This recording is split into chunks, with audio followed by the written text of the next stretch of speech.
जय हिंद। इस वीडियो में हम समझेंगे ट्रेन अपने ट्रैक को कैसे चेंज कर लेती है। किसी स्टेशन पर जब दो एक्सप्रेस ट्रेनें एक साथ पहुंचती हैं और एक लेट से है और एक टाइमली चल रही है तो स्टेशन मास्टर पहले किस ट्रेन को छोड़ेगा। और साथ ही आप देखे होंगे कि जब ट्रेन क्रॉस करती है तो एक बाएं हाथ में हरा झंडा लेकर क्यों दिखाया जाता है। देखिए, रेलवे ट्रैक को बिछाने का 1 किलोमीटर बिछाने का खर्चा 20 करोड़ आता है, लेकिन ये डिपेंड करता है कि रास्ते में अगर पहाड़ है या ब्रिज है तो ये खर्च बढ़ सकते हैं। इस ट्रैक को बनाने के बाद अगर आप चाहते हैं कि इसको इलेक्ट्रिक से चलाएं तो एक्स्ट्रा इलेक्ट्रिफिकेशन का खर्चा 1 करोड़ रुपए प्रति किलोमीटर आता है। देखिए, जो लोहे की पटरी गई है ना, उसको हम लोग कहते हैं रेल।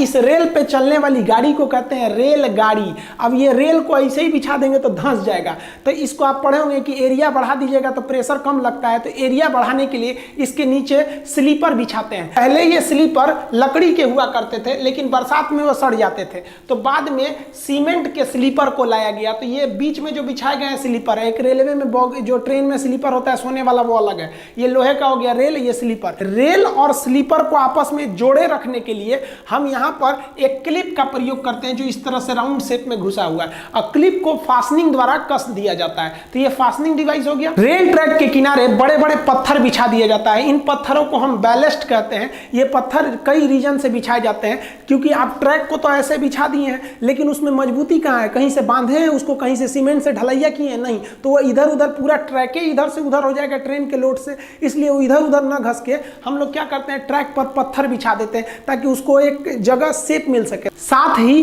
पत्थर बिछा देने से ट्रैक के नीचे की मिट्टी बरसात में खिसक के नहीं निकलती है, वरना दुर्घटना हो जाएगा। बैलेस्ट बिछा देने से इस ट्रैक पर जंगल झाड़ घास वगैरह भी नहीं निकलते हैं। लेकिन यह बैलेस्ट जो होता है ट्रेन की दबाव से नीचे से फूटने लगता है, जिसे बार बार मेंटेनेंस की जरूरत होती है। बैलेस्ट पर आप 200 किलोमीटर प्रति घंटा की रफ्तार से ज्यादा ट्रेन को नहीं ले जा सकते हैं, वरना बैलेस्ट कंपन करके हट जाएगा, ट्रैक से दुर्घटनाग्रस्त हो जाएगा। इसलिए इस बैलेस्ट की जगह पर हम कंक्रीट बैलेस्ट का प्रयोग करते हैं। पूरे सीमेंट की ढलैया कर देते हैं और उसी में ट्रेन को क्लिप फास्टनर से रेल को कस देते हैं। बुलेट ट्रेन चलाने के लिए आपको इसी कंक्रीट बैलेस्ट की जरूरत पड़ेगी। इस ट्रैक पर बुलेट ट्रेन ले ही नहीं जा सकते हैं। इस इमेज में देखेंगे तो बुलेट ट्रेन के आगे तो जो ट्रैक है उस पर तो बैलेस्ट पत्थर फेंका हुआ है। आप कहेंगे कि हम झूठ बोल रहे थे। देखिए, जब बुलेट ट्रेन स्टेशन पर खड़ी रहती है तो वहां पर बैलेस्ट बिछा सकते हैं, क्योंकि स्टेशन के पास स्पीड ज्यादा नहीं होती है या डिपो में स्पीड ज्यादा नहीं होती है। लेकिन आगे के लिए आपको इसे कंक्रीट देना ही पड़ेगा।